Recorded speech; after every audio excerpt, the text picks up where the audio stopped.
guys, how are you? So last night was night 4 and the final night of the RNC. So I'm going to give you my thoughts on that for a little bit.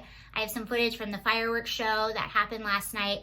And then I have some footage from Rand Paul and Brandon Straka basically being like verbally assaulted and almost attacked, leaving the RNC by demonstrators that were outside. And I'm going to give you the irony of both of those situations because this yet again just proves how idiotic these people are and how they are just eating themselves. So first, let's sort of recap the RNC. I watched the whole thing. It was really beautiful. I loved all of the speakers. The messaging was a lot about freedom of speech, law and order. It was against cancel culture. Donald Trump gave his speech. And one of my favorite things he said was, the reason the political elite hates me so much is because I'm not working for them, I'm working for you. He then went into the coronavirus, and I love that he's still calling it the China virus.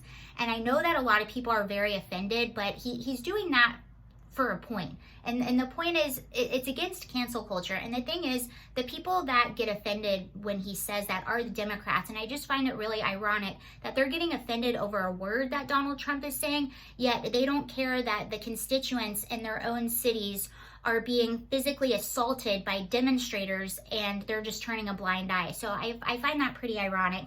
The night ended with like one of the longest fireworks shows I've ever seen and a classical concert in the lawn of the White House. So the demonstrations that were planned by the radical left, these people are radical, they're unhinged, the people that were there, completely unhinged. And I'll show you some video footage of that. So the demonstrations were planned to be around the White House because they knew that Donald Trump was going to be speaking there on the lawn of the White House. So their whole intention was to go there and to be as loud as possible to drown out his speech. They even had signs that said something like drown it out or shut him up or I don't know, something like that. And the video footage that came out before the speeches began just shows you what kind of people these are. So they had a guillotine by the White House and they had a Donald Trump doll and they were beheading the doll and they were chanting like off with his head. There were some people that were dressed up in pig costumes with police uniforms on and they were oinking and like threatening police officers. The whole thing was just really embarrassing and really disgusting. But my favorite part of the whole thing was this fireworks show. So let me show you a little bit of this. This fireworks show happened after Donald Trump's speech, and it was right by the Washington Monument, basically in the face of all the demonstrators. So here's a little bit of that.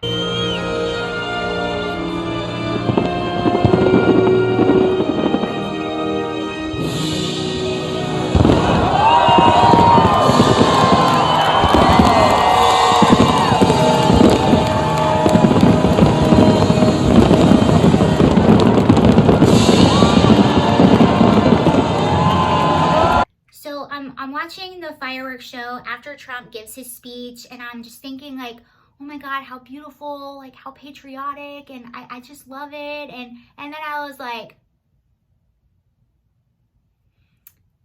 again, this could be my little mischievous brain, but what a brilliant, the more I start to understand how Donald Trump works, you have to understand Donald Trump is a genius troll. And I'm not saying this was the intention behind the fireworks show, but this was probably one of the longest, most ostentatious, loudest fireworks shows that I've ever seen in my life. And I've watched mountains catch on fire from fireworks shows. I'm no stranger to fireworks shows. I'm from the South. We're dangerous.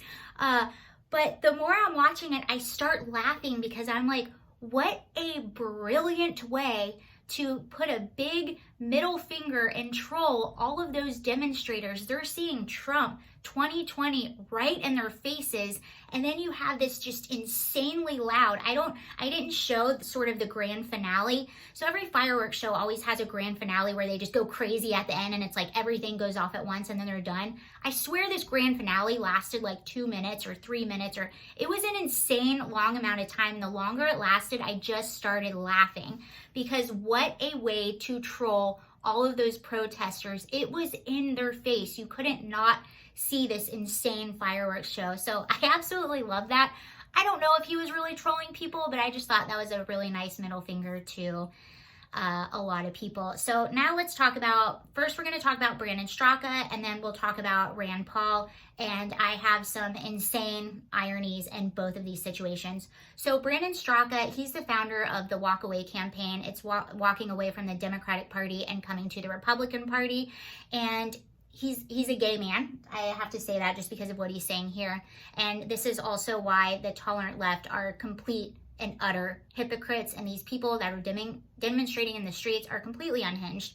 So he tweeted last night, I haven't endured, so he went to the RNC last night, and this was him going back to his hotel, leaving the RNC in Washington, D.C.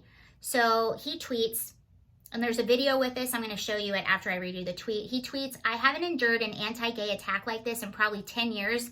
Hashtag Black Lives Matter activists physically assault me and Mike Harlow on our way to our hotel, calling us, I'm not going to say the words, but it's basically a really nasty gay slur, anti-gay slur, and threatening us. The one girl comes back and knocks my friend's phone out of her hand, so I'll show you the video of that.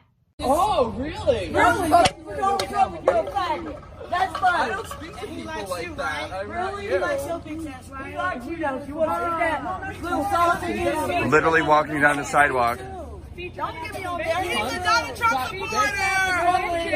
He supports racism. Fuck him. And there you have it. That's the irony. These are supposed to be the people that are speaking up for marginalized communities and, you know, underserved communities or this or that. And there you have a gay Republican and he's being told anti-gay slurs. I can't remember if you can hear it in the video. You might not be able to.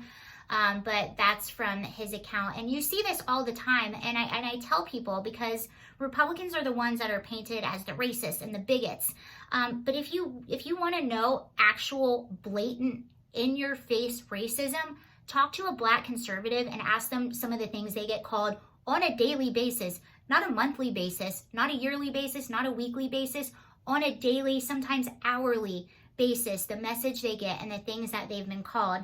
And they're getting, and some of them get physically accosted in the street. There is this infamous picture of Candace Owens leaving a restaurant surrounded by white people, and they're all yelling at her and trying to silence her. And I think somebody even called her a racial slur. And how ironic how the tables have turned. Okay, now I want to talk about Rand Paul. And this is some of the footage of, this is Senator Rand Paul. He's a Republican senator, and he was leaving the RNC last night, and this is what happened when he tried to get to his hotel.